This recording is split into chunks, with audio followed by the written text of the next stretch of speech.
જામનગર તાલુકાના નારાયણપુર ગામે જ્યાં મતદાર યાદીમાં મારું નામ છે ત્યાં હું મતદાન કરવા માટે આવ્યો છું અને મેં મતદાન પણ કરી દીધું છે।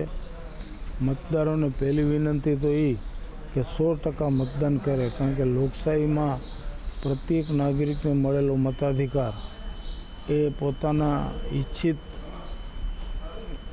વ્યક્તિને સત્તાનું સુકાન સોંપવા માટેનું એક મોટું હથિયાર છે।